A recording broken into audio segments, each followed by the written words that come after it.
Micro, pues recién entrando con el micro, estuve sin micro.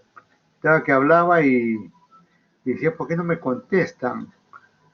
¿Qué tal me escuchas, Vera?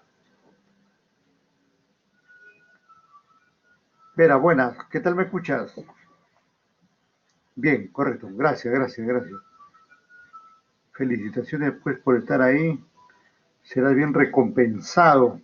Igualmente Chávez, que siempre nos acompaña y colabora. Qué bien, Fernando Ramofiel, Soto Guerreros, qué bien, estamos ahí. Estamos listos para iniciar la clase. A ver, vamos a ver el archivo. Ya podemos compartir ahí. ¿Qué tal este Soto? Buenas, por acá tranquilo. Bueno, de frente, pues, a ver, ¿cómo estás? Alexandra Pamela. Fernando, ¿qué tal? ¿Todo bien por acá? Tranquilo. Bien, tenemos ahora, estamos aquí pues al nivel de la semana 11, ¿no? De modo que tenemos esta sesión 11, que es el mercado de derivados financieros. Mercado de derivados financieros. En el marco del desarrollo de la asignatura de mercado bursátil, ¿no? Para las carreras profesionales de ingeniería de sistemas e ingeniería industrial de la Universidad Privada Norbert Wiener, Lima, Perú. Profesor Domingo Hernández Celis, aquí, presente, como siempre. Gracias, 2020, ¿no? 2020, 2020, ¿no? El año 2020, bien raro este año, 2020, que pasa de todo en Perú, ¿eh? Pandemia, cambio de gobierno, pierde Perú, cosas que generalmente están ahí en la parte negativa, pero nosotros estamos aquí en lo positivo, pues. Lo positivo es estar estudiando, estar mejorando, estar captando ahí cómo se mueve el mercado bursátil, las finanzas, los productos financieros, y ahora con este punto de los derivados financieros. Voy a hacer un rayado acá. Esto es de la siguiente manera, miren. Es como si tuviéramos aquí un punto inicial. Aquí tenemos un punto inicial. Y luego tenemos un siguiente punto aquí. Así. Este como número 1 y el número 2. ¿Qué tiene que ver esa representación gráfica con el tema? Pues bien, mire, tiene que ver mucho. ¿Sabe por qué? Porque en este caso el 1 está derivándose del 2. El aspecto 2 se debe a lo que pasa en el aspecto 1. O dicho de otra manera, el 1 es la base para que se dé aquí este aspecto 2. Y en otros términos sería de la siguiente manera.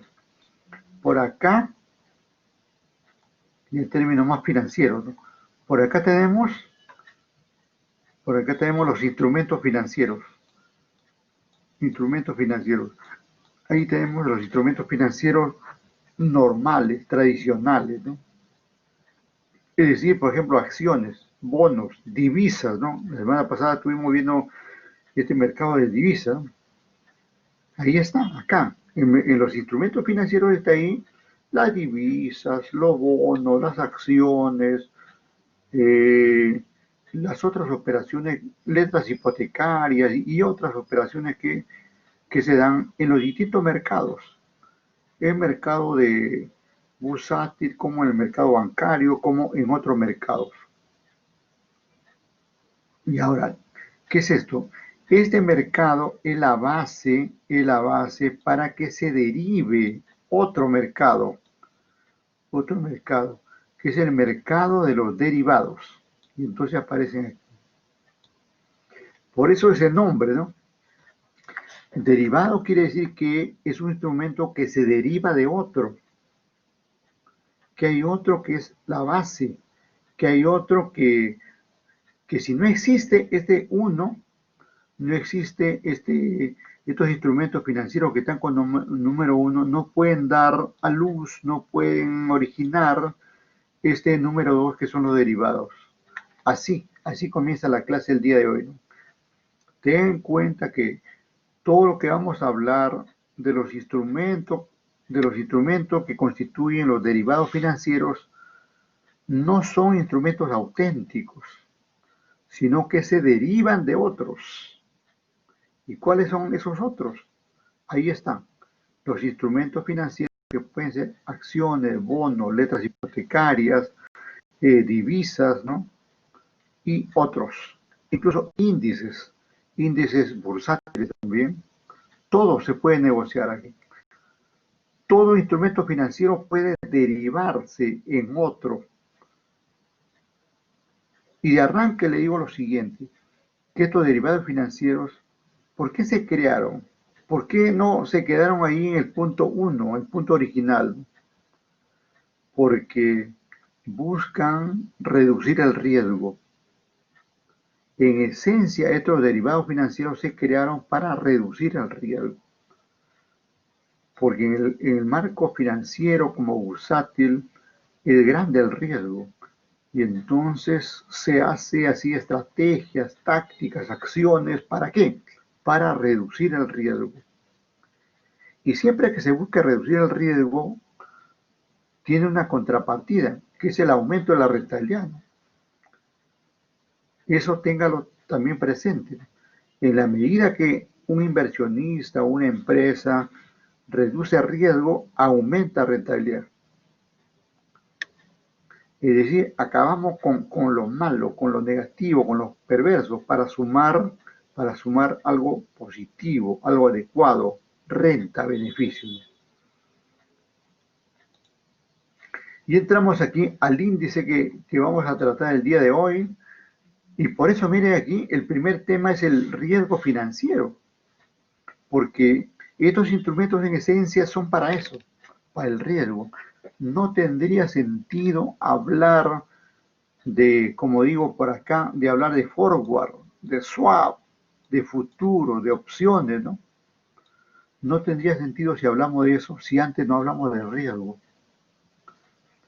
Porque es el riesgo la causa para que hayan aparecido estos forward, estos swap, estos futuros, estas opciones, que en paquete se llaman derivados financieros. Vamos a ver ahí entonces un concepto general, específico, detallado del riesgo. Vamos a analizar en buena cuenta el riesgo. Pero también vamos a ver ya los tipos de riesgo, como este, por ejemplo, el riesgo sistemático, el riesgo no sistemático y el riesgo país. Es de deducir que, dada la coyuntura pandémica, política y social que en este momento vive el Perú, ha aumentado el riesgo. Ha aumentado el riesgo. ¿Y qué significa eso para efectos financieros? Significa que los créditos que podamos obtener a nivel internacional van a ser más caros. O sea, la tasa que nos van a aplicar por un crédito que tengamos que obtener del mercado internacional va a ser más oneroso, más caro. También significa, digamos, que los bonos peruanos que se cotizan en los mercados internacionales no se estén vendiendo con tanta frecuencia como se hacía antes que vengan estas coyunturas, y especialmente la última, la política y social que vivimos en nuestro país. Un país donde la gente sale a quemarlo, incendiarlo, a tirar piedras, a faltarle el respeto al policía, y el policía dispara, pum, pa, prum. Es un país de riesgo, ¿no? De riesgo en lo social y lo político. ¿Cómo pues no va a causar un riesgo, digamos, si legalmente el Congreso destituye a un presidente por coimero? y luego sale la gente revoltosa a defender al coimero. Y luego, como, como quiere justificar sus marchas, dice, no, nosotros no defendemos a tal, nosotros que estamos por otra cosa. Y entonces, en finanzas todo eso se expresa en números, inmediatamente se mueve la calle, hay movimiento en la calle y se plasma, digamos, en riesgo país, en riesgo sistemático, en riesgo no sistemático, ¿no? Y todo un conjunto de elementos que afectan la economía del país. Ojalá que pronto volvamos pues a la normalidad y que el riesgo sistemático disminuya y que el riesgo no sistemático igualmente disminuya y que el riesgo país también disminuya, ¿no? Porque no podemos estar soportando altas tasas de interés por culpa de una situación que tranquilamente se puede, digamos, como solucionar, ¿no? Sí, solucionar. Bien, sigo. También en este marco hablamos de operaciones de cobertura de riesgo. Operaciones de cobertura de riesgo. Ahí aparecen, por ejemplo, las operaciones especulativas, las especulaciones, perdón, las operaciones especulativas, las operaciones de arbitraje y otras operaciones relacionadas con las finanzas. Y ya luego entramos ahí a los derivados como instrumento de cobertura de riesgo. Y aparece pues todos estos elementos que tenemos acá. Después veo su comentario, termino aquí el índice y paso a ver, no se preocupen, vayan escribiendo algunos detalles, algunas preguntas, algunos puntos de vista, con todo gusto para aclarar o confirmar o contestar, si fuera el caso, algunos detalles que ustedes tienen. Luego tenemos aquí, ¿existe mercado de derivados en el Perú? ¿Podemos hablar de un mercado de, de, por ejemplo, de forward? ¿Existe un mercado de swap en el Perú? ¿Existe un mercado de futuros, de opciones? Eso es lo que vamos a ir viendo. Tenemos que analizar todo eso, si existe o no existe. Es importante este mercado de derivados, tanto como el mercado bursátil o tanto como el mercado bancario. También vamos a ver todo eso. Y luego los otros aspectos ya formales que ustedes lo tienen que ver, ¿no? Vamos, a ver, antes de ver las competencias ahí, no vayan a creer que no les atiendo y todo comienza y nos salimos peleando. Ahí hay una pregunta que dice de Pamela, dice, profesor, y también la tasa lo pagan los bancos por cuentas a plazo, ha bajado, sí pues, se ha movido. Tiene razón Chávez, ¿no? En este caso la que pagan disminuye, ¿no? Y las que cobran aumentan. Ese es el otro detalle, ¿no? Ese es el otro detalle, ¿no? Y entonces origina estos trastoques, pues que son por esta situación eh, sanitaria, económico, política, que nos trae esas situaciones, ¿no? Claro, eso tampoco nos quita que la gente proteste, ¿no? Proteste y todo eso, ¿no? El derecho de la protesta está ahí, ¿no?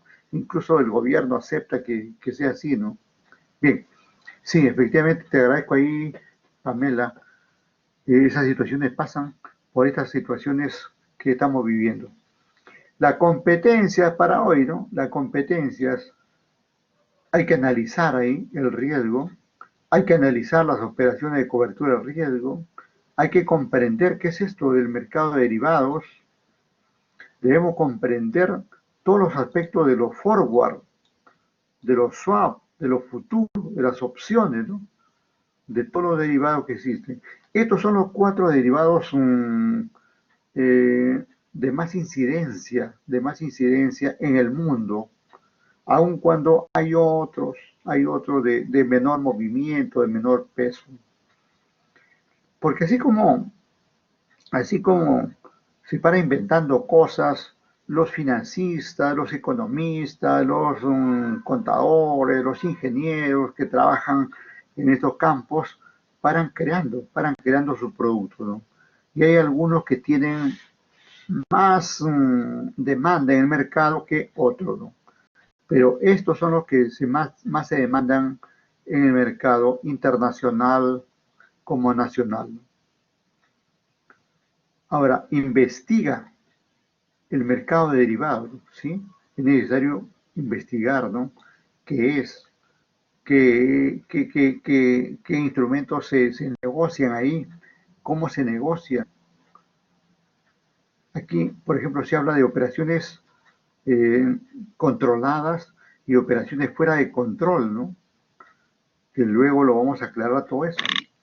Y entonces, ¿de qué estamos hablando aquí? ¿Del mercado de derivados controlado o el mercado de derivados fuera de control?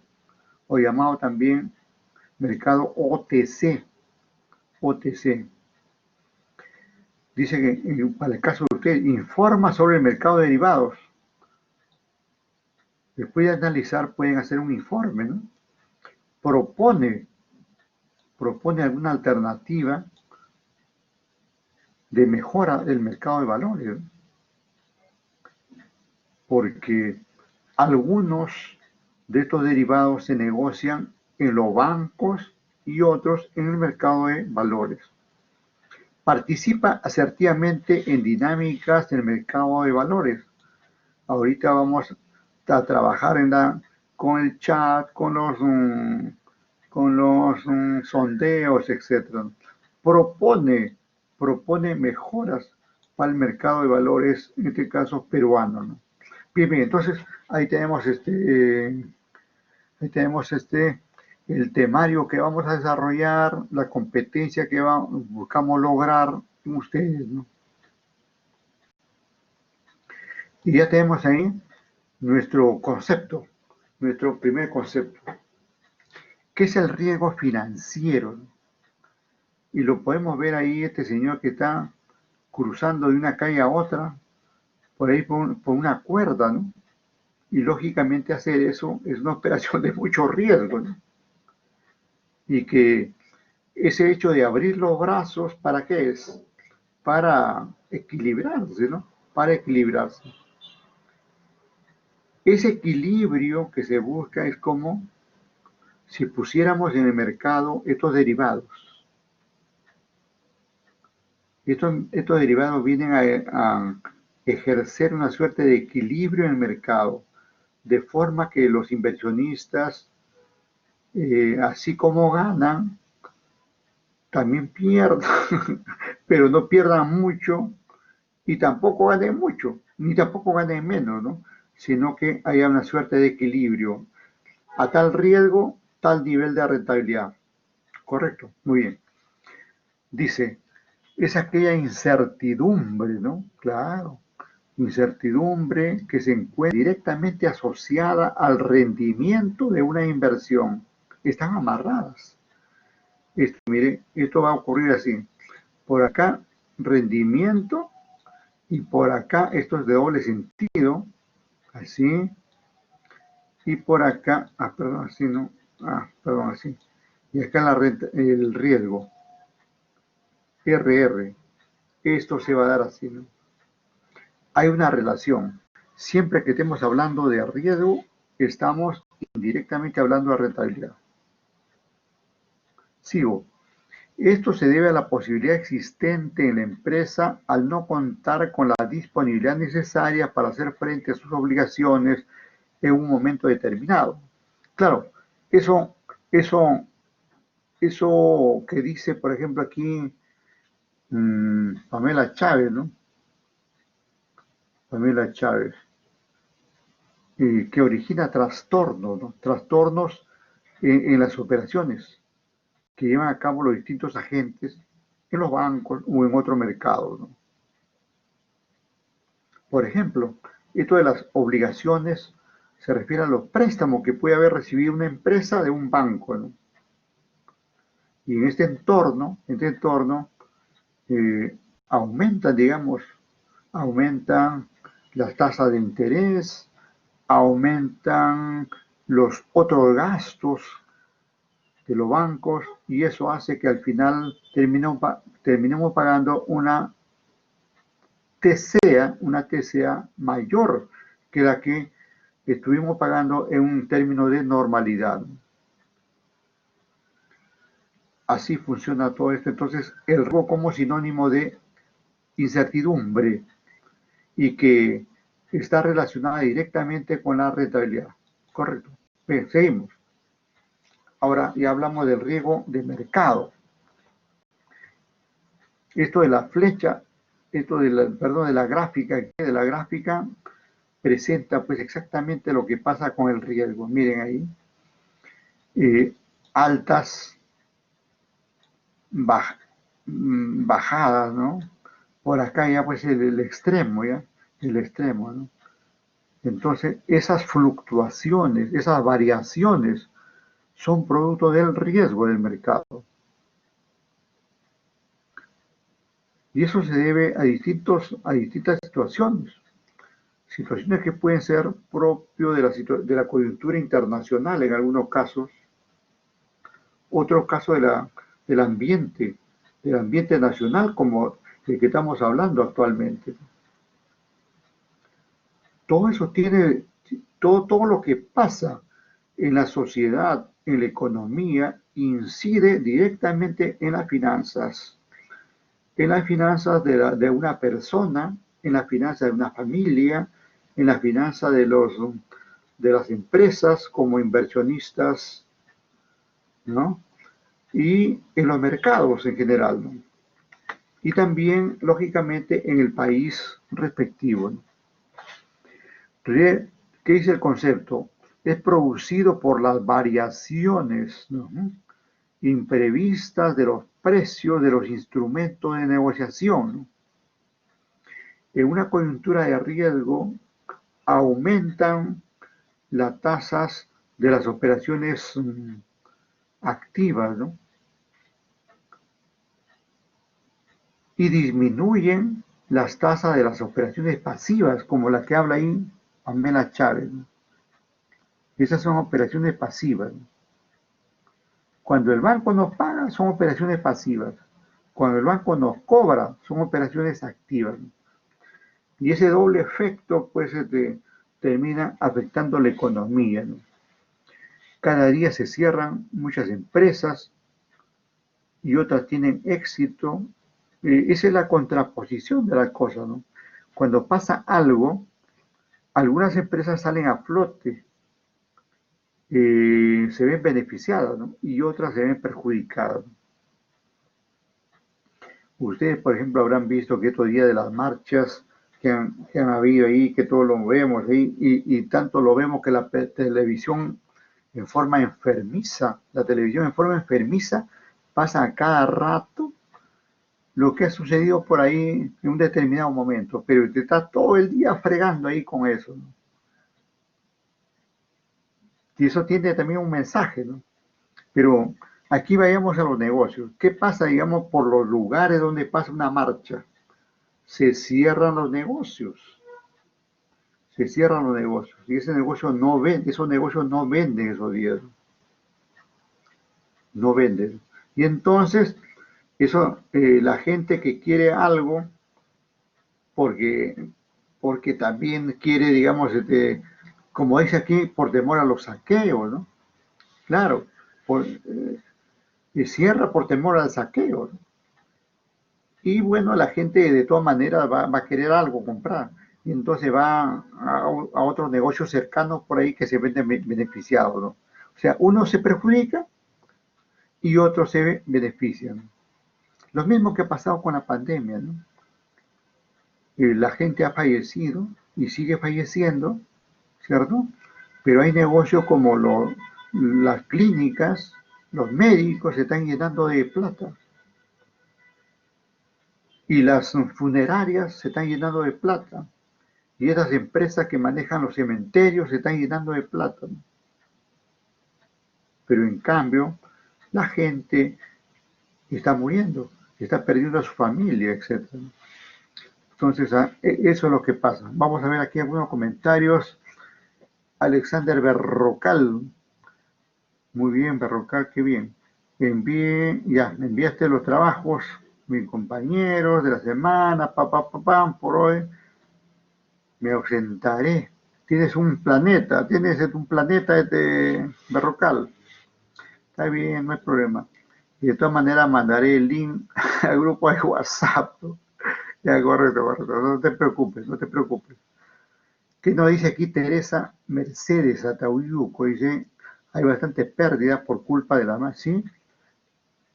Se pierde, aunque también seguramente ganan algunos políticos, también los jóvenes ganan ahí, hacer sentir su voz, su pensamiento, su forma de ser, también configura, digamos, como una suerte de ganancia, pues, ¿no? Sí, de alguna manera esto de la marcha no conviene a los negocios, no conviene a la economía, no conviene a los mercados, ¿no? No conviene. A los mercados le conviene, digamos, una economía así estable, una economía estable, sin altibajos, con variaciones pero mínimas. Va a haber siempre variaciones, ¿no? Porque, por ejemplo, en algún momento hemos hablado del tipo de cambio, donde el Banco Central de Reserva tiene que salir a comprar de todas maneras o a vender, ¿no? A comprar o a vender, ¿no? De todas maneras, para mantener, digamos, ahí, y eso incluso dijimos que se configuraba una fluctuación sucia porque no se está dejando que el mercado, digamos, opere regularmente, ¿no? Ujú. Ajá. ¿Qué me dice ahí? Perdón, aquí dice Morales. Morales dice la culpa de las marchas y de las decisiones de los políticos, sí, ambos son culpables de estos efectos en la economía, ¿no? Profe, pero plata hay, bueno, hay dinero, sí, en la economía peruana hay dinero, ¿no? Hay dinero, y eso es lo bueno, ¿no? Y eso es lo bueno que nuestra economía, pese a 9 meses de pandemia, no ha tenido tantas pérdidas como se hubiera presentado en otros momentos, ¿no? Eso también tiene que ver con el modelo económico, ¿no? Aunque a algunos no nos guste el modelo, digamos, neoliberal, sin embargo ha demostrado que ese modelo funciona aquí en el Perú, está funcionando en el Perú, tanto que no ha hecho, digamos, que gran parte de las empresas quiebren, ¿no? Se ha mantenido, ¿no? Y la gente de alguna manera también ha muerto o ha fallecido, es el término, ha fallecido por la pandemia, pero no de hambre. No, posiblemente la mayoría, posiblemente hay algunos casos aislados, gente que por escasez de recursos haya fallecido. Eso tampoco no es tan perfecto ahí, ¿no? Pero en realidad la mayoría de fallecimientos son por la pandemia, no de hambre, no porque le faltaba alimento, ¿no? Y eso es muy bueno, ¿no? Y eso tiene que ver con lo que dice ahí Pamela, ¿no? Estamos bien parados, pero no la usan eficientemente, ¿sí? Ese es otro detalle, ¿no? Ese es otro detalle que resalta.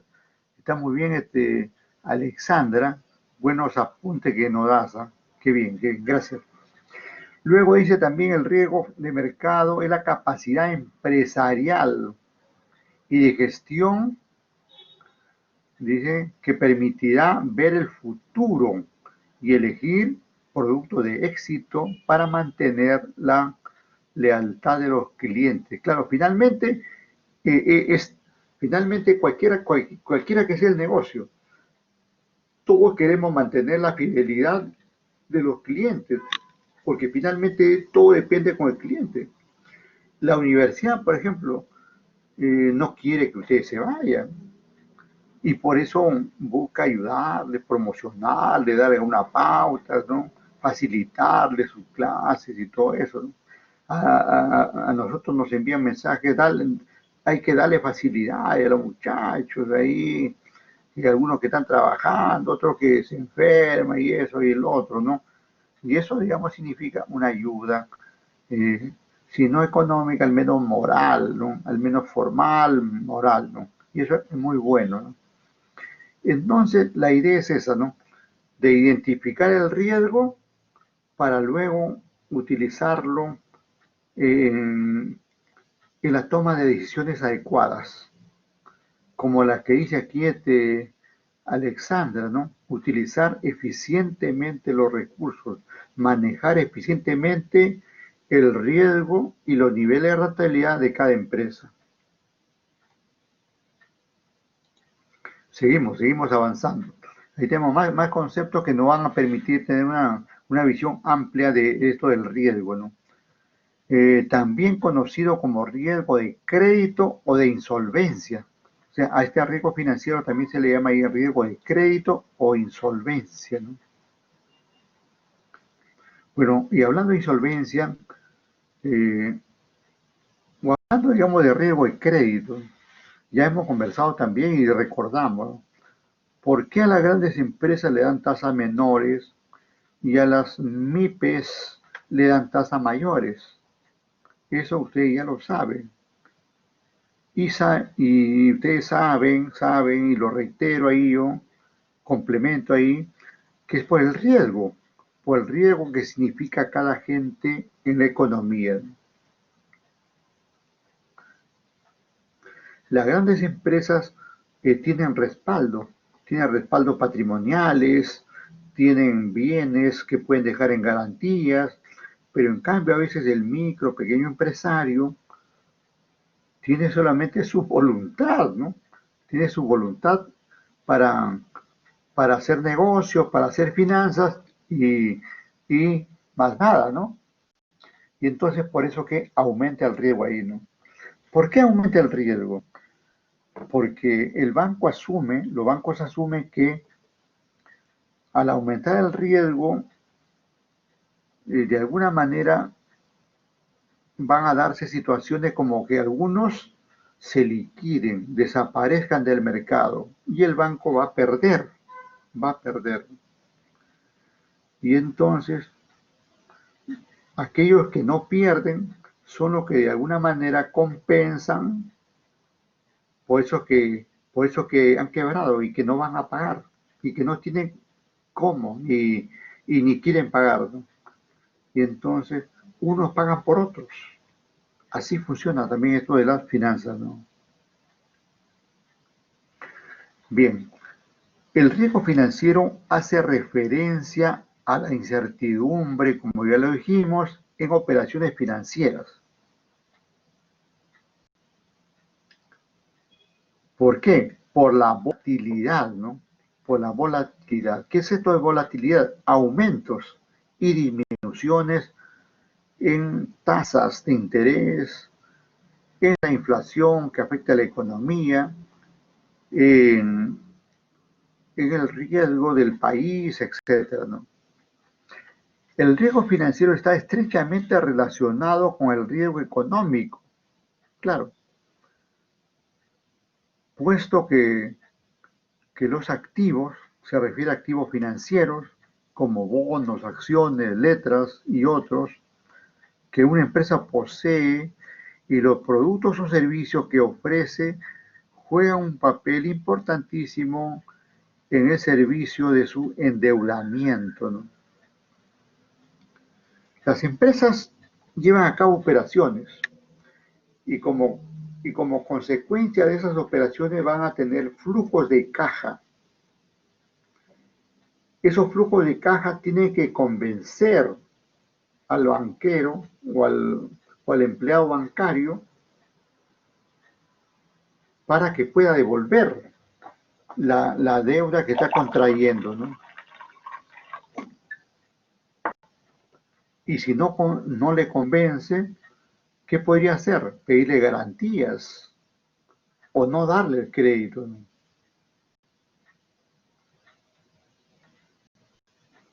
En la parte inferior de esta gráfica, ¿no? Nos indica, digamos, que hay una suerte de dos elementos que se confrontan, ¿no? Por un lado, la rentabilidad, que puede ser alta. Estos paquetes de billetes ahí significan rentabilidad, ganancia, ¿no? Y por otro lado, el riesgo, el alto riesgo que puede haber en una economía, ¿no? Y eso tiene que ver con ese principio que en otro momento hemos comentado. A mayor rentabilidad, mayor riesgo. Y a menor rentabilidad, menor riesgo. Y eso no solamente es un principio así genérico, ¿no? Sino que está ahí. Menor riesgo significa, por ejemplo, ir a un banco. Mayor riesgo significa ir al mercado bursátil. En el mismo mercado bursátil, mayor riesgo significa invertir en acciones. Menor riesgo significa trabajar con bonos, incluso en el mismo banco. Mayor riesgo significa, por ejemplo, tener ahí una cuenta de ahorros, que posiblemente el efecto de la inflación se termine, como se dice vulgarmente, tragando la rentabilidad que puedas obtener, la mínima rentabilidad que te pagan para una cuenta de ahorro. Sin embargo, si apuestas por un depósito a largo plazo, estás apostando por una mayor rentabilidad. Pero claro, tienes que aceptar que tu dinero quede ahí amarrado por un cierto plazo, ¿no?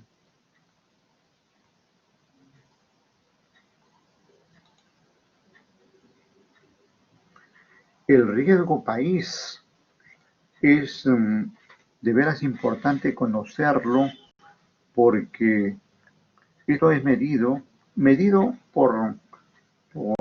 a nivel local también, en estos bancos que se le llama banca de inversión. Anoten ese nombrecito, banca de inversión. La famosa banca de inversión mide continuamente al riesgo país, como hay también consultoras que miden, ¿no? Y miden todos los factores que intervienen en un país. Vamos ahí al concepto. Dice, todas las inversiones o préstamos en países están expuestas al riesgo país, ¿sí? Al riesgo de cada país. Cada país es riesgoso. Y a veces no interesa que haya, digamos, reclamos ni revueltas, ¿no? Sino de por sí el país ya es riesgoso. Como el caso, por ejemplo, que pasa con Venezuela, que es cercano aquí, vecino, casi vecino de nosotros, ¿no? Donde por su modelo económico socialista se le considera un país de alto riesgo. En cambio, a un país más pequeño, como son los chilenos o nosotros peruanos, y lo confirma ahí Alexandra, que hay plata, hay dinero, tenemos recursos, ¿no? De alguna manera, nosotros para el ambiente internacional significamos un país de poco riesgo, pese a los problemas que estamos enfrentando en este momento. Primero, poco riesgo porque por el modelo económico, capitalista, neoliberal. Segundo, porque seguimos las recetas del Fondo Monetario Internacional, del Banco Mundial, de otros organismos internacionales, y que estamos ahí, en ese contexto, estamos ahí alineados con la política norteamericana, no mucho con la política soviética, no mucho con la política china, ¿no? Entonces, eso nos da, digamos, nos da un valor en términos financieros de que pese a que hay riesgo, este no es tan alto, no es tan alto. Bien, ¿qué más? El riesgo país determina el costo de endeudamiento, ¿sí? Eso es lo que estábamos diciendo. Inmediatamente el riesgo aumenta el costo de las deudas. Si ahorita el nuevo gobierno, por ejemplo, el nuevo gobierno quisiera obtener un préstamo en el Banco Mundial, en el Fondo Monetario Internacional, posiblemente, primero, posiblemente no le den, porque la OEA, por ahí un tanto en forma sospechosa, se ha metido en nuestro caso y, y como que no le da el respaldo al nuevo gobierno. Igualmente, incluso la ONU también eh, ha dado de ahí, ha hecho un pronunciamiento, pero no tajante, ¿no? No tajante. Y a veces, y a veces un presidente quiere eso, quiere el apoyo, ¿no? Incluso hay varios gobiernos latinos, incluso, que no han reconocido hasta ahora a este, a este nuevo gobierno que tenemos en el país, ¿no? Lo mismo que estuvo pasando en Estados Unidos. Ustedes saben que en Estados Unidos ha habido así una semana de incertidumbre. No sabía si había ganado Trump o había ganado el abuelo Biden, el abuelo, yo, entre paréntesis, ¿no? Entre comillas, el abuelo Biden. Bueno, ayer se ha definido esa situación. Ya Biden ha sumado 300 y tantos delegados frente a los 200 y tantos de Trump, y por lo tanto ya se le considera ganador. Y entonces, y recién han comenzado a saludar, ya lo saludaron los chinos, los rusos, los latinos, ahí, ayayeros también ya saludaron. El único que no ha saludado es Maduro, ¿no?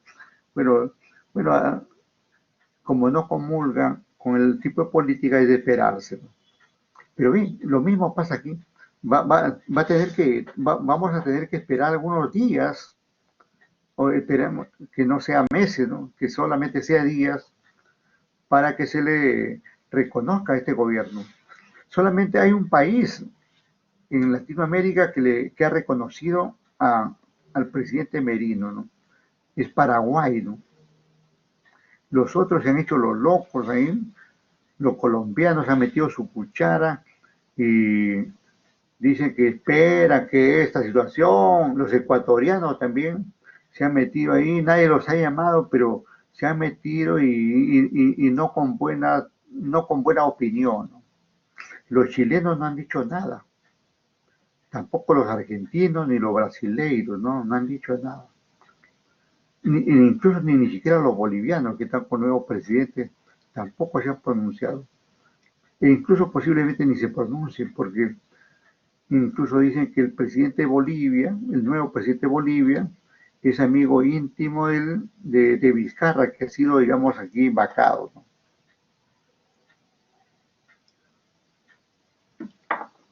¿Qué quiero decir con todo esto? Que estamos ahí con un riesgo mayor al común, ¿no? Siempre el Perú ha estado, por ejemplo, en 110, de 110 a 120 puntos, porque esto se mide por puntos a nivel internacional, ¿no? De 100 a 120 puntos estaba ahí. Cuando ya pasa sube, digamos, a 150, 180, 200, ya significa un altísimo riesgo. Si buscamos en la red por ahí, ustedes mientras me escuchan, a ver si pongan ahí uh, a, a cuántos puntos equivale el riesgo país de Perú.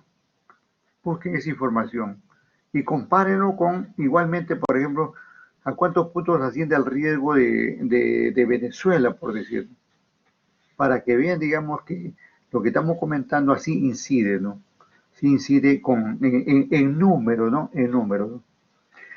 Bien, entonces el riesgo país determina el costo de endeudamiento, aumenta, en todo caso, aumenta el costo de endeudamiento. Al final tenemos que pagar mayores tasas, eso está indicando, ¿no? Que frente al gobierno esto es fundamental y tiene dos fuertes implicancias, ¿no? Mientras más alta sea la calificación de riesgo país, mayor va a ser el costo de endeudamiento, justo lo que estamos conversando. Mientras mayor sea el costo, ¿no? Menor va a ser la maniobrabilidad de la política económica, ¿no? Y a mayor riesgo de incumplimiento. ¿Por qué? Perdón, porque eso da pie, digamos, a que haya un mayor riesgo de incumplimiento, ¿no?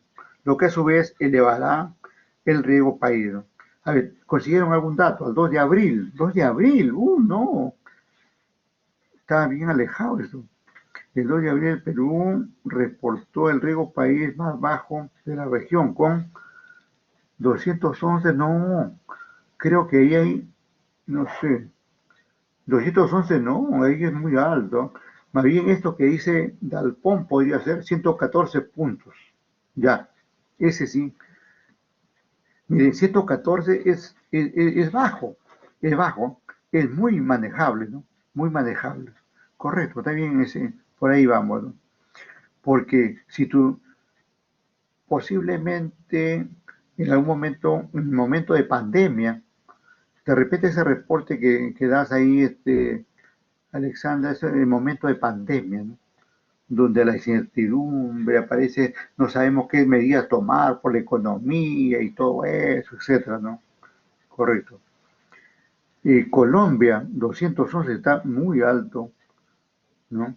México, ¿no?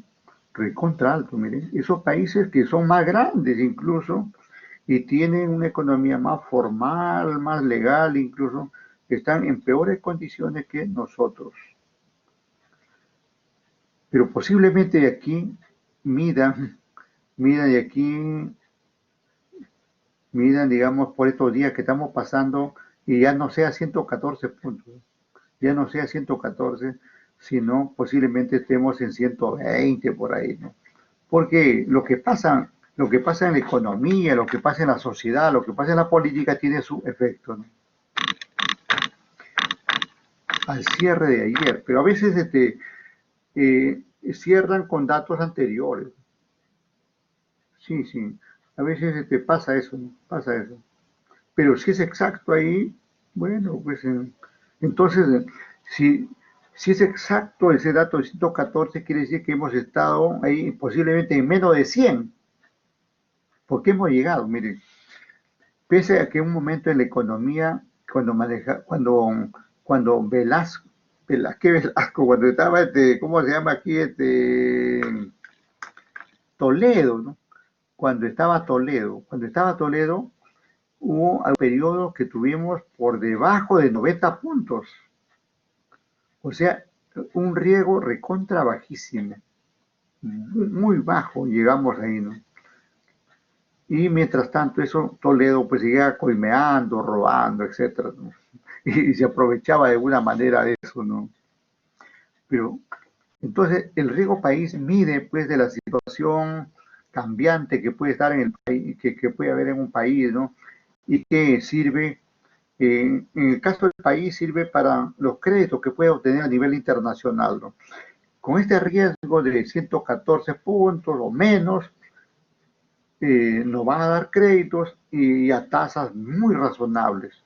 Pero si subiéramos a 150, 180, o como los colombianos que están en 211, o los mexicanos 217, nos van a dar créditos, pero a mayores tasas, ¿no?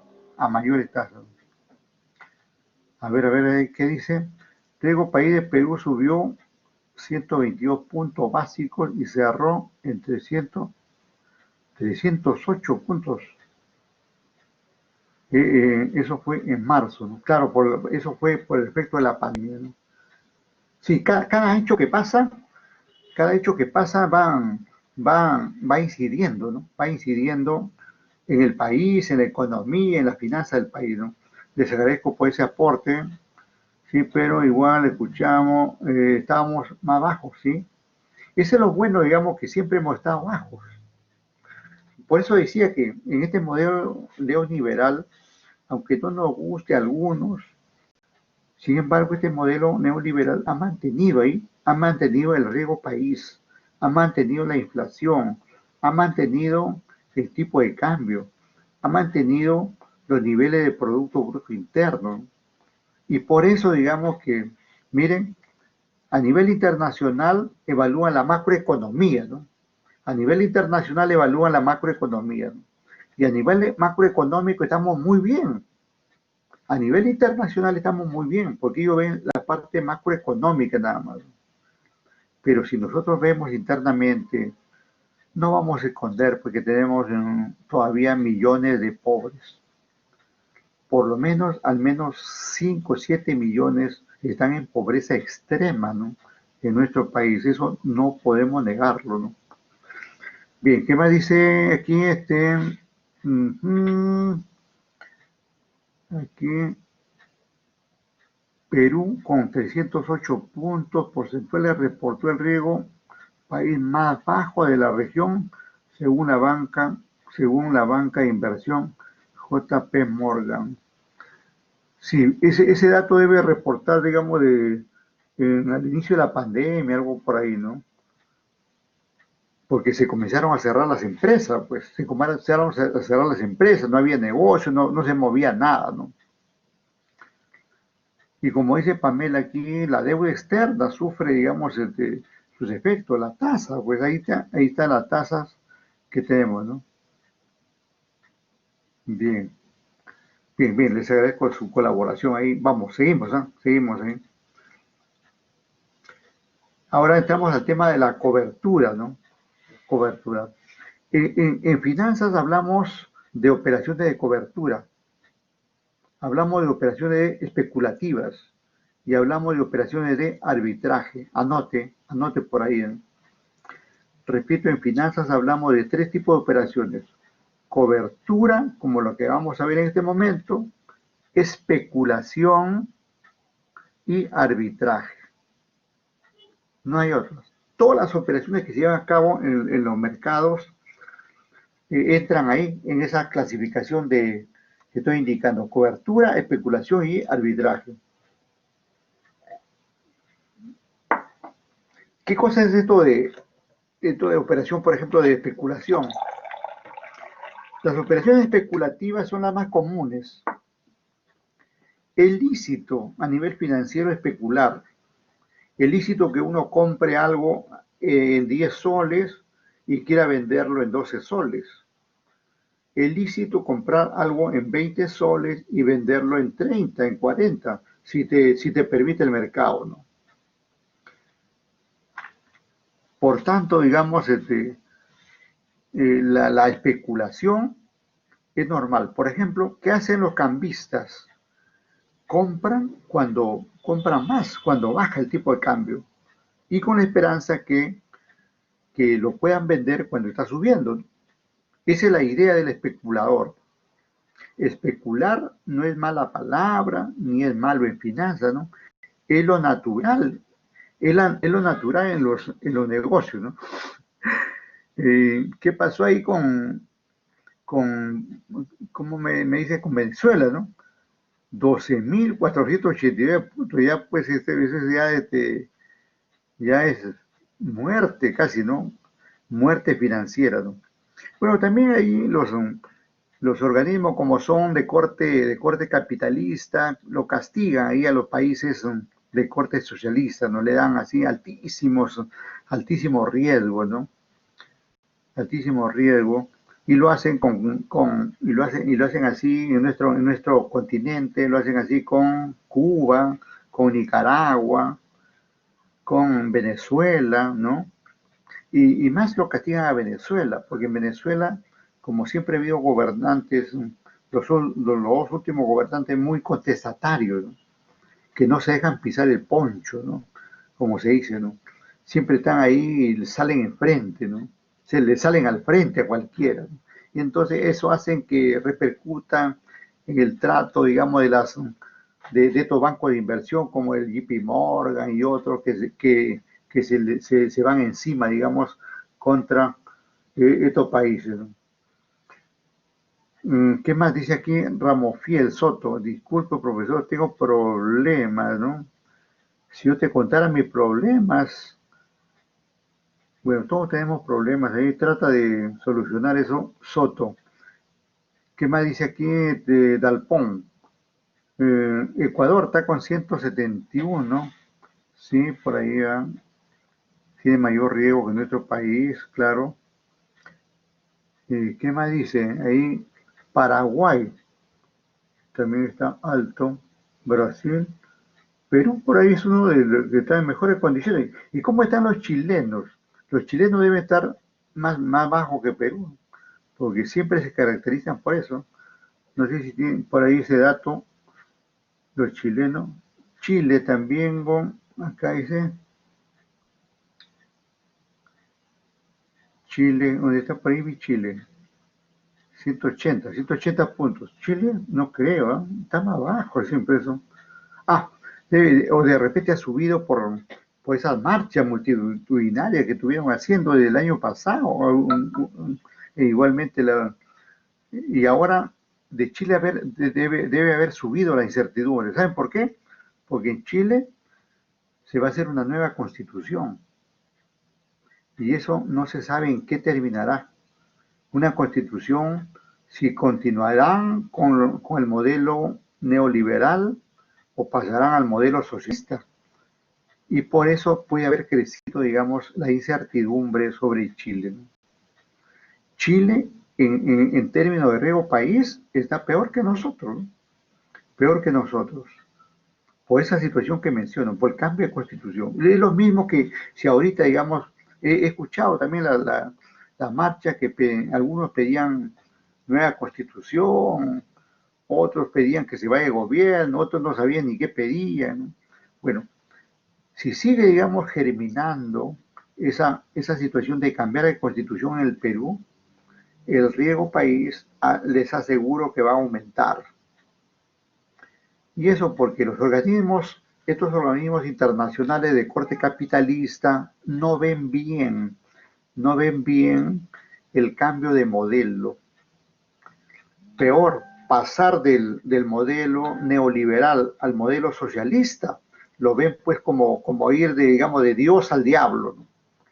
Y no es tanto así, seguramente, ¿no? No es tanto así, pero lo ven así, ¿no? Lo ven así. En Centroamérica también tenemos ahí algunos datos. Costa Rica, 506 está alto. Salvador está un poco menos. Guatemala, Honduras, uno de los países más peligrosos de la región por su nivel de violencia, pero no está tan alto, con 300 puntos básicos, no es mucho. Miren, Panamá es un país totalmente capitalista, modelo capitalista, y hay mucho capital extranjero ahí. Y entonces las calificadoras de riesgos miran eso, y por eso le dan solamente estos 157 puntos. Uh -huh. Bien, bien, entonces veamos ahora estas operaciones, la cobertura. ¿Qué cosa es cobertura en finanzas, no? Conjunto de operaciones con el objetivo de anular, si se puede, no siempre es posible, ¿no?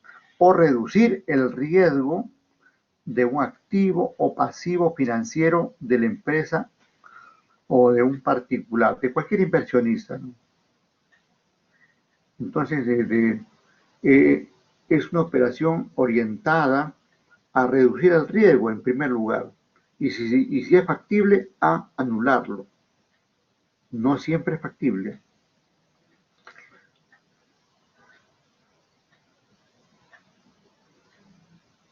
Ahí tenemos algunos ejemplos. Ejemplo de variable precio del petróleo. Sí, últimamente, por ejemplo, escuché que había subido el petróleo.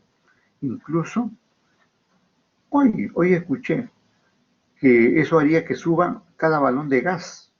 Va a subir. Hay una, hay un comentario ya del alza del balón de gas. ¿Por qué? Porque el precio del petróleo habría subido a nivel internacional y el mismo valor del gas también. Ahí, eh, ejemplo de variables que expresan el riesgo son el tipo de cambio de la divisa, pues, ¿no?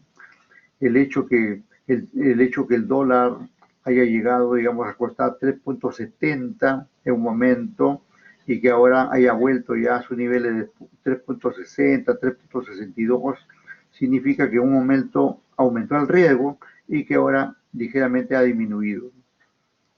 Bien, bien, entonces seguimos adelante. Todavía no entramos, bueno, estamos entrando ahí, estamos entrando a un aspecto general de los derivados. Primero, el contexto. ¿Cuál es el contexto en que se da, digamos, el mercado de derivados, ¿no?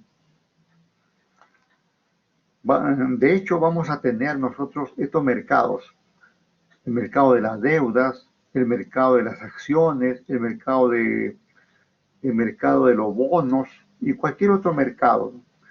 Y como hemos dicho, estos mercados son la base para que aparezca este otro mercado, el mercado de los derivados. Y justamente, ¿qué dice? El mercado de derivados, este tipo de mercado establece sus precios referenciándose al tipo de otros activos. Claro, o sea que esto es así, ¿no? Estos elementos de por acá inciden acá. ¿Por qué? Porque los derivados no son productos auténticos, son productos derivados. Son productos que se derivan o provienen de otros y que se les crea contratos y condiciones para que se paguen más en el futuro y ya no es el mismo instrumento original, sino se deviene en un derivado, en un producto que juega su propio partido y que procura en líneas generales disminuir el riesgo y aumentar la rentabilidad.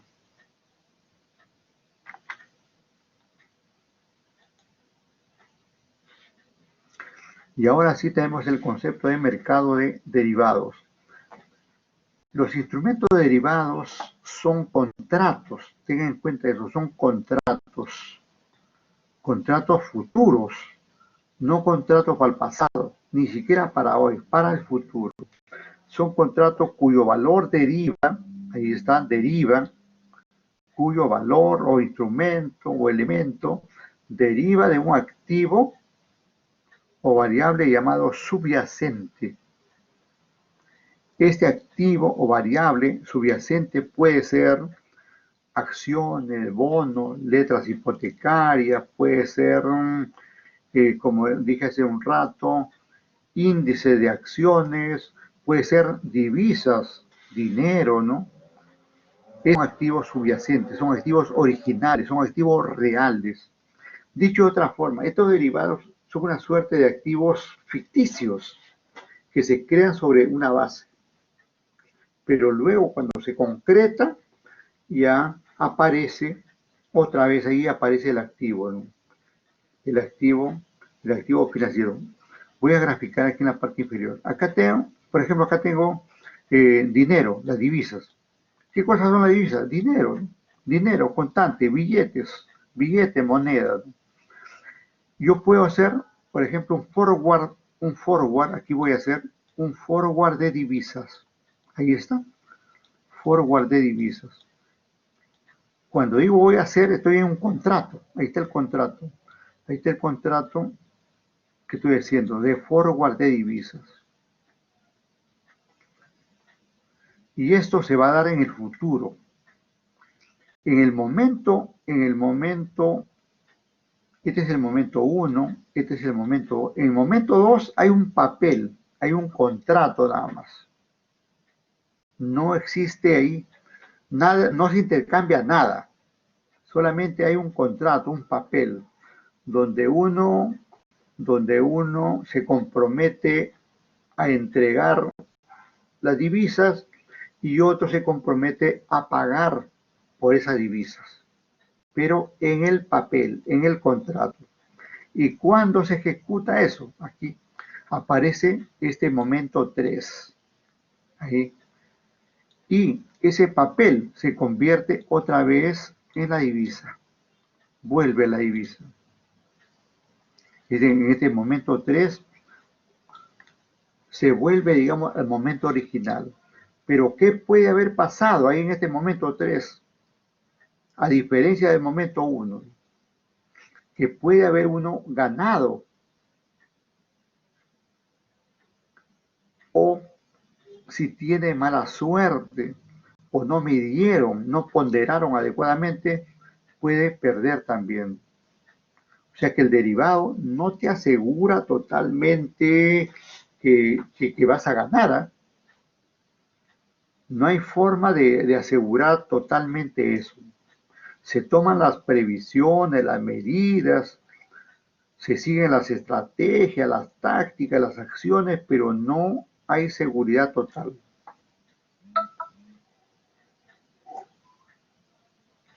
¿Qué puede pasar? Miren, sigo con el dato. Estoy hablando de Ibiza. Por ejemplo, en el momento 1 voy a considerar que aquí está el dólar, por ejemplo. El tipo de cambio del dólar está a 3.60. Vamos a poner que en este momento hacemos un forward de divisas con un valor de tipo de cambio de 3.60 por cada dólar. Es decir, voy a pagar 3.60 soles por cada dólar norteamericano. Y ese dólar queda acá plasmado. El contrato se hace por ese tipo de cambio, 3.60. Se hace por ese tipo de cambio, de 3.60. Pero claro, ¿qué puede pasar en el momento 3, en el futuro? Ese futuro puede ser de aquí el otro mes, Navidad. Hay muchos forward para Navidad, muchos. O puede ser un forward para más adelante, para la época escolar, ¿no? O más adelante, para las fiestas patrias, etc. Y que viene con fiesta y todo el cambio de gobierno, el 2021, otro gobierno otra vez. Bien, ¿qué puede pasar? Primero, digamos que aquí, ¿qué pasa si el tipo de cambio subió a 3.75? Voy a exagerar un poquito ahí. Aquí llegó el momento 3 y el tipo de cambio es 3.75. Ahí, ¿yo habré ganado o habré perdido? En este caso yo he ganado. Si yo estoy comprando, si yo hice el contrato de divisas, si yo estoy interesado en ese contrato de divisas y yo firmé con el banco ese contrato forward de divisas, ese forward de divisas, si yo hice mi contrato cuando estaba el tipo de cambio a 3.60 y ahora está a 3.75, yo gané. ¿Por qué? Porque me estoy ahorrando esos 15 puntos, de 60 a 75, esos 15 puntos de aumento me estoy ahorrando. Pero en otro contexto, ¿qué hubiera pasado? ¿O qué podría pasar? Que, que en vez de aumentar el dólar bajó. El sol se fortaleció y el tipo de cambio aquí es 3.50. Es 3.50.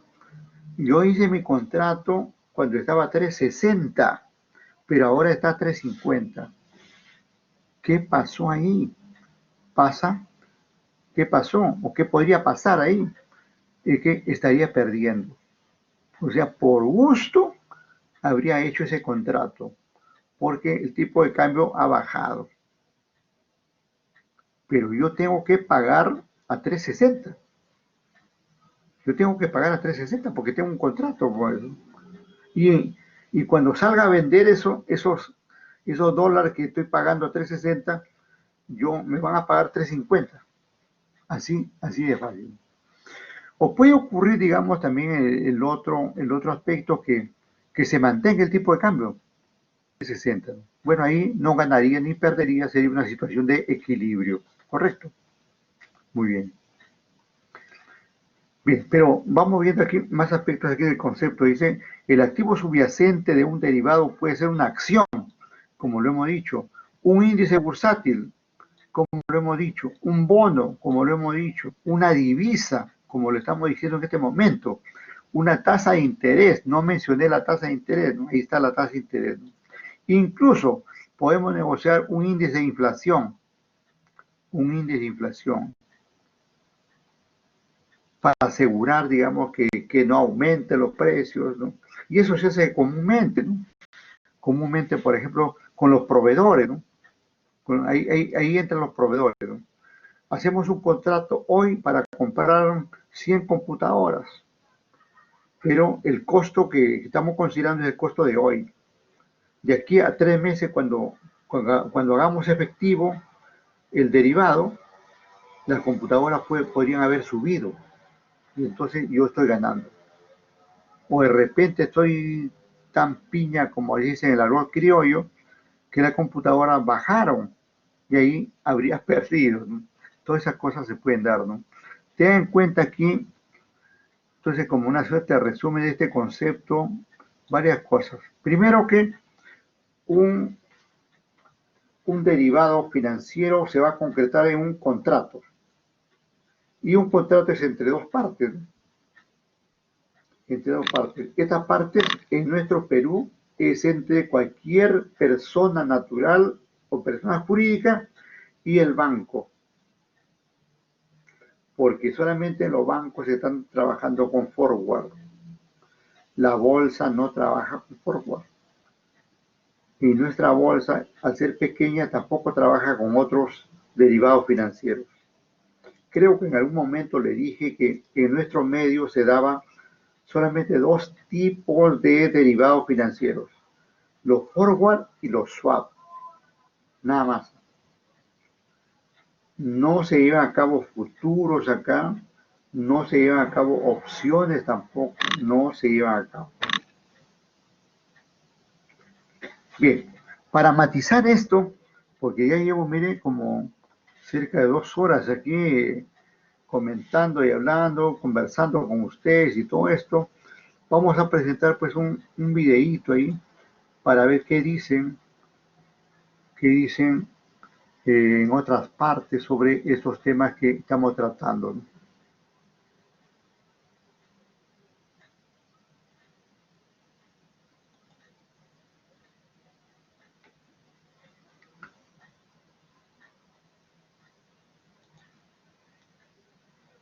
Comenzamos ahí con este primer video que dice, ¿qué son los derivados financieros?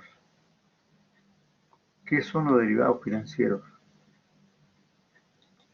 Y entonces es bueno saber también pues qué piensan en otras partes sobre estos productos.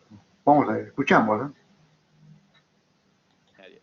Como lo prometido es deuda, retomamos con el canal y nada más y nada menos que trayendo esta nueva temática canal, los derivados financieros. En el día de hoy, en la presentación de hoy, les voy a tratar de explicar e introducir a este mundo maravilloso de los derivados.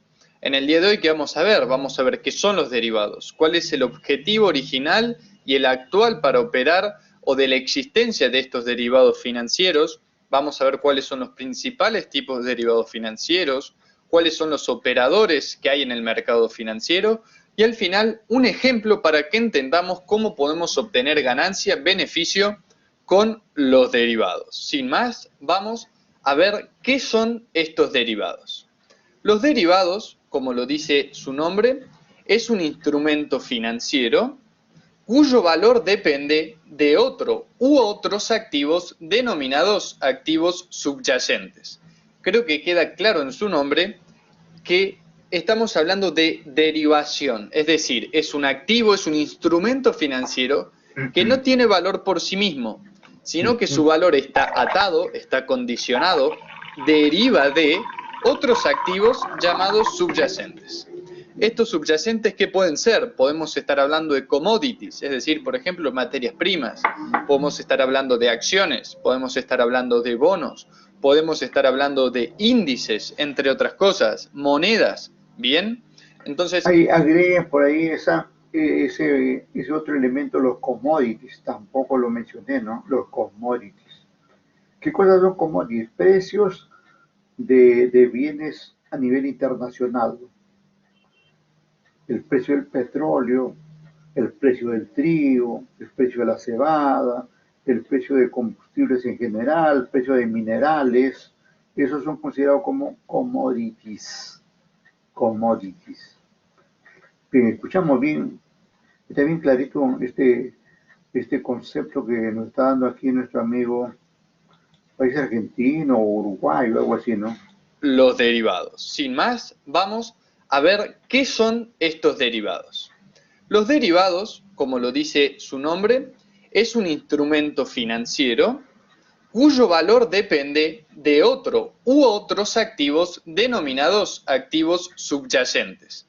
Creo que queda claro en su nombre que estamos hablando de derivación, es decir, es un activo, es un instrumento financiero que no tiene valor por sí mismo, sino que su valor está atado, está condicionado, deriva de otros activos llamados subyacentes. Estos subyacentes, ¿qué pueden ser? Podemos estar hablando de commodities, es decir, por ejemplo, materias primas. Podemos estar hablando de acciones, podemos estar hablando de bonos, podemos estar hablando de índices, entre otras cosas, monedas. ¿Bien? Entonces, estos son los activos subyacentes.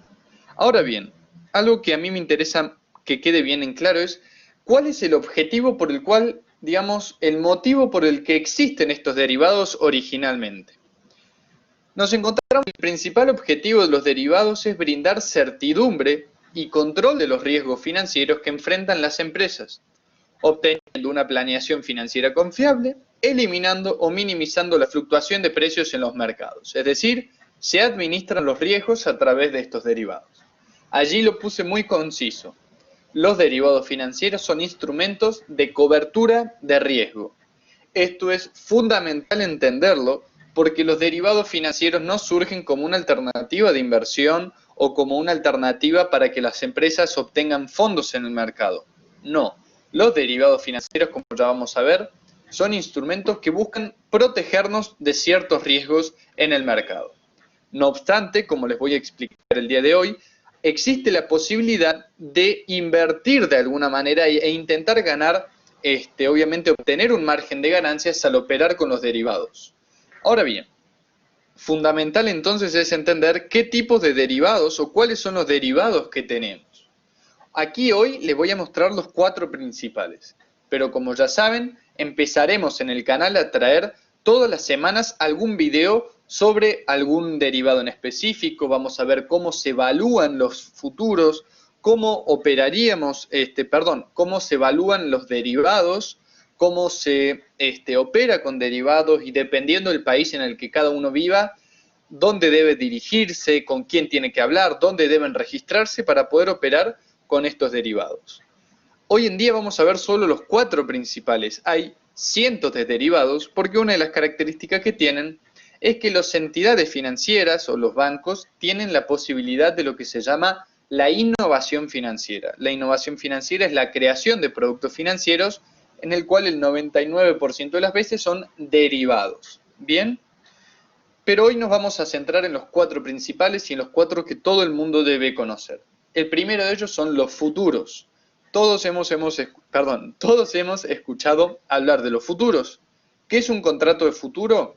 Es un contrato que obliga a las partes a comprar o vender un número determinado de bienes o valores, que son el activo subyacente, en una fecha futura y a un precio determinado de antemano. ¿Sí? Básicamente lo que estamos haciendo es difiriendo una compra de contado a futuro. ¿Sí? Entonces nos obligamos, en vez de comprarlo hoy a precio de mercado, lo vamos a comprar dentro de, por ejemplo, 100 días a un precio que pactamos de antemano. ¿Bien? Ahora, los forwards son lo mismo que un futuro, pero se operan y se negocian OTC. OTC significa over the counter, es decir, por fuera del mercado. Bien, es decir, son contratos hechos a medida, mientras que los futuros están estandarizados. ¿Sí? Por ejemplo, las acciones también están estandarizadas.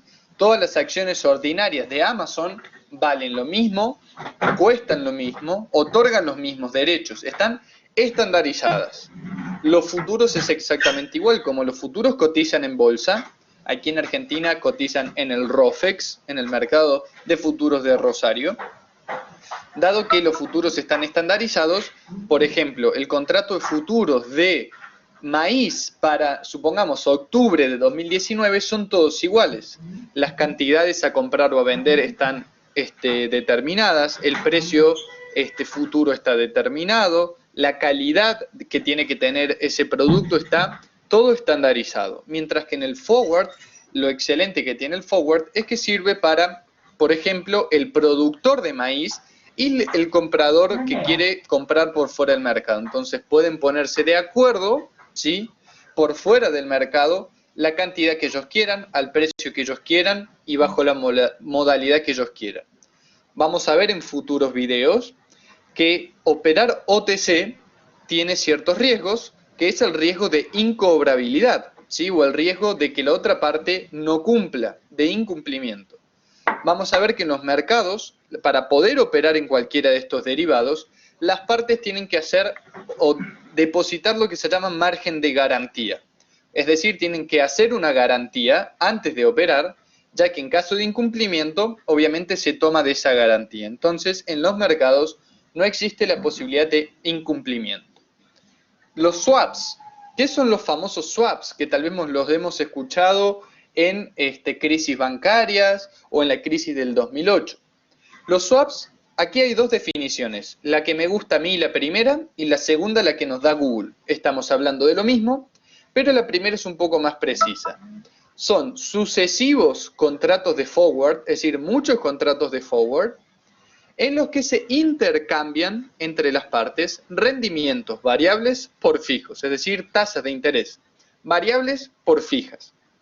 Estas generalmente en el 95% de los casos son operaciones intrabancarias, la hacen los bancos entre sí, países que están más vulnerables van a buscar rendimientos fijos y aquellos que estén más estables se animan a necesitar o a buscar tasas variables. Entonces se intercambian tasas de interés. La definición de Google es un poco más simple, nos dice: contrato por el cual dos partes se comprometen a intercambiar una serie de cantidades de dinero en fechas futuras. Bien, si bien yo dije que estas son operaciones que en su mayoría son intrabancarias, ya vamos a explicar en futuros videos que esto también puede ser accesible para los inversores minoristas. Y por último, pero no menos importante, las opciones, que por favor no son las opciones binarias, son las famosas, es un derivado financiero. Las opciones es un contrato que da a su comprador, es decir, al tenedor de esa opción, el derecho, pero no la obligación, tiene el derecho a comprar o a vender bienes o valores a fecha futura a un precio determinado. Fíjense qué diferencia, porque es muy similar al futuro, pero fíjense que en el futuro dice nos obliga, mientras opciones tenemos el derecho, pero no la obligación. Su palabra lo dice, nos da la opción de comprar o no. Entonces, por ejemplo, si yo compro una opción para el maíz a octubre, cuando llegue octubre, yo puedo decidir si compro o no. Bien, obviamente yo tengo que pagar lo que se llama una prima, que obviamente es el derecho. Supongamos yo pago $1 para en octubre tener el derecho a elegir si quiero o no comprar. Si decido no comprar, lo único que pierdo es esa pequeña prima que pagué para tener el derecho. Ya vamos a ver para qué existen y por qué son muy útiles en el mundo financiero las opciones. Aquí algo rápido. ¿Quiénes son los participantes del mercado de derivados? Bueno, los originales son los coberturistas, es decir, aquellos que utilizan el mercado de derivados para cubrirse contra el riesgo que no desean asumir. Ahora les voy a explicar en la siguiente filmina cómo funciona esto, pero también les voy a mostrar qué hacen los especuladores, cómo se obtienen ganancias, que es lo que queremos hacer nosotros. Los especuladores toman riesgo en los mercados con la esperanza de lograr una ganancia importante. Ahora les voy a explicar cómo. Y por último, los arbitrajistas buscan desequilibrios en el mercado para obtener beneficios sin asumir riesgos. Los arbitrajistas generalmente hacen análisis fundamental y encuentran desequilibrios en los precios de mercado para así poder tomar posición sin asumir riesgos. Ahora bien, aquí les puse un ejemplo de cómo un especulador, pero también los coberturistas, ahora les voy a mostrar, operan o por qué operaríamos con futuros. Entonces, ¿por qué compraría un futuro? Bueno, dado que el contrato de futuro define de antemano, es decir, hoy defino el precio que voy a pactar en la operación a futuro, voy a comprar un futuro con fines especulativos si creo o tengo la certeza de que el precio del activo subirá. ¿Sí? En este caso es muy parecido a lo que haría un coberturista, alguien que se quiere proteger. Si yo creo que el precio del activo va a subir y yo lo quiero comprar en el futuro, lo voy a pactar al precio de hoy para congelar el precio. En el momento de concretar la compra, pagaremos un precio inferior al precio de mercado si es que este subió como habíamos proyectado. Entonces aquí luego tenemos dos posibilidades. Podemos vender ese activo que compramos y lo vamos a vender a precio de mercado y nos vamos a ganar la diferencia.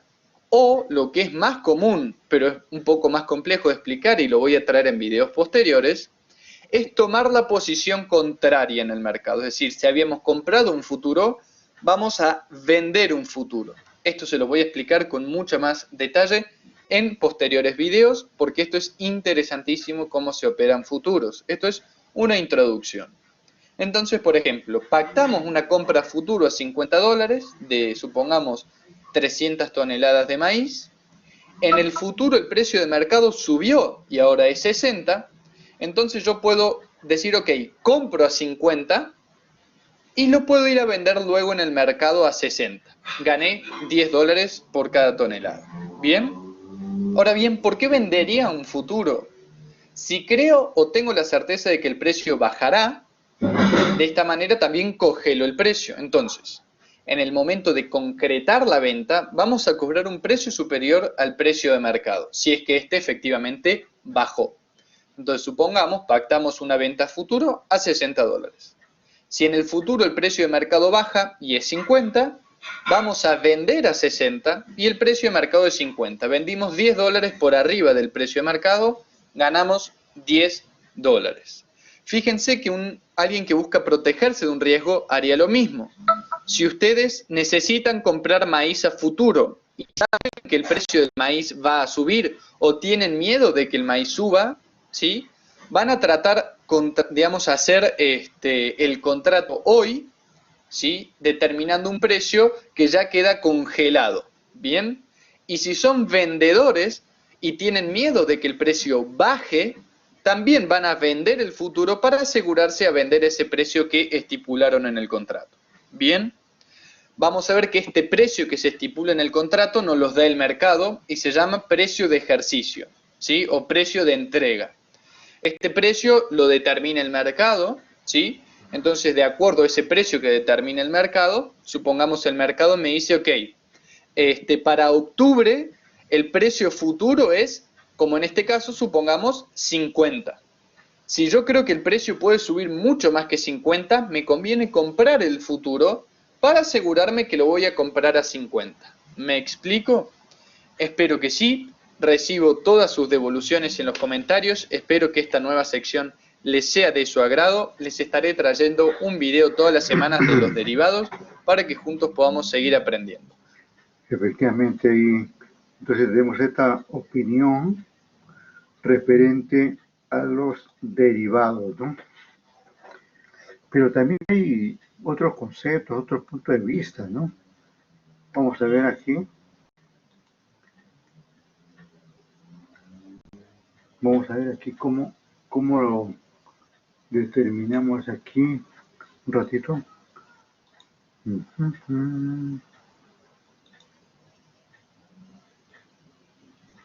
Correcto, por acá estamos ahí entrando. Conoce, a ver, otros comentarios que nos hablan de los instrumentos financieros. En este caso me parece que es un caso del mercado de México. A ver, vamos a ver.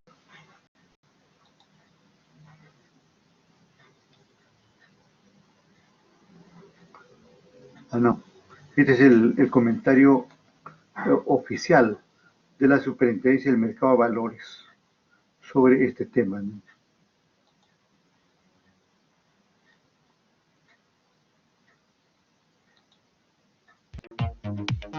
Hola, bienvenidos a una nueva edición de su programa Sumando Valores con la SMB. En esta oportunidad hablaremos de los instrumentos financieros derivados. Como recordarán, en la edición anterior explicamos las últimas modificaciones realizadas al Reglamento de Hechos de Importancia e Información Reservada. Una de las modificaciones más importantes es la obligación de revelar la posición mensual de los emisores en contratos de derivados financieros. Para ello, empezaremos explicando qué es un instrumento financiero derivado. Antes que avance, ese término que ella se refiere, hecho de importancia, ¿no? A todas las entidades que cotizan en la bolsa, se les obliga comunicar justamente los hechos de importancia que pase en las finanzas de dichas empresas. Y eso puede ser la posición de los instrumentos, ¿no? En este caso de instrumentos derivados, cualquier movimiento relacionado con sus instrumentos derivados que pudieran haber contratado deben comunicarlo. ¿Por qué? Porque eso va a tener efecto en la situación financiera y económica de la empresa. Y esa situación financiera y económica de la empresa va a tener una incidencia en las acciones o en los bonos de dicha empresa o en cualquier instrumento financiero de dicha empresa. Por eso que la SMV exige que las empresas comuniquen esos hechos de importancia. A eso se estaba refiriendo acá la señorita. Como recordarán, en la edición anterior explicamos las últimas modificaciones realizadas al Reglamento de Hechos de Importancia e Información Reservada. Una de las modificaciones más importantes es la obligación de revelar la posición mensual de los emisores en contratos de derivados financieros. Para ello, empezaremos explicando qué es un instrumento financiero derivado. Los derivados son contratos o acuerdos de pago cuyo valor depende del precio de un activo, de una tasa de interés, de un tipo de cambio, de un índice o de cualquier otra variable cuantificable a la que se llamará variable subyacente. ¿Cuáles son los objetivos de un instrumento financiero derivado? Si bien los derivados nacieron con fines de cobertura de los grandes riesgos a que están expuestas las operaciones en el mercado, progresivamente se convirtieron en objeto de operaciones de especulación. Por lo expuesto, los podemos clasificar en dos: derivados con fines de cobertura y los derivados con fines de especulación. Los derivados con fines de cobertura son aquellos utilizados para cubrir los riesgos asociados a las operaciones que se realizan en el mercado.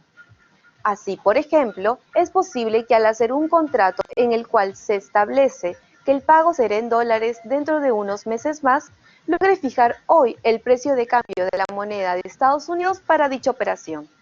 De esa manera, aunque el dólar sube o baje, quien hizo esa operación dejará de preocuparse por el valor futuro del dólar, pues sabrá de antemano cuántos soles va a recibir por los dólares que obtendrá como pago. Los derivados sin fines de cobertura o especulativos son aquellos derivados utilizados para tomar determinadas posiciones respecto de ciertas variables del mercado, con el objetivo de que la variación del mercado fluctúe a favor de la posición tomada para el negocio especulativo. Dentro de las principales clases de instrumentos financieros derivados tenemos a los forwards, futuros, swaps y opciones. Debido a la mayor representatividad que han tenido los instrumentos derivados en los últimos años, la Superintendencia del Mercado de Valores ha incorporado el anexo número 2 al Reglamento de Hechos de Importancia e Información Reservada. En dicho anexo se establece el procedimiento que debe seguir el emisor para determinar si tiene o no la obligación de divulgar la posición mensual de sus derivados. Cabe precisar que en dicha obligación se exceptúa a las empresas autorizadas por la SBS y sus matrices inscritas en el Registro Público del Mercado de Valores. Finalmente, cabe resaltar que los hechos de importancia, tales como la posición en instrumentos financieros derivados de los emisores, se encuentran disponibles en la sección Hechos de importancia del portal del Mercado de Valores, www.smb.gov.pe. En la siguiente edición de Sumando Valores con la SMB, explicaremos la metodología que deben seguir los emisores para determinar si se configura o no la obligación de publicar la posición mensual de sus instrumentos financieros derivados. Gracias, esto ha sido todo por hoy y recuerda, infórmate y participa en el mercado de valores. Gracias, gracias. A ver, regresamos, ¿no? Regresamos. Y para regresar vamos a hacer lo siguiente. Estamos sobre las 20 horas. Regresamos a las 20:20. Vamos a hacer un descanso reparador. La hora del cacerolazo. Sí, escucho por acá. Vamos a hacer un parete y regresamos a la 20:20. 20:20. Correcto. Gracias. 20:20.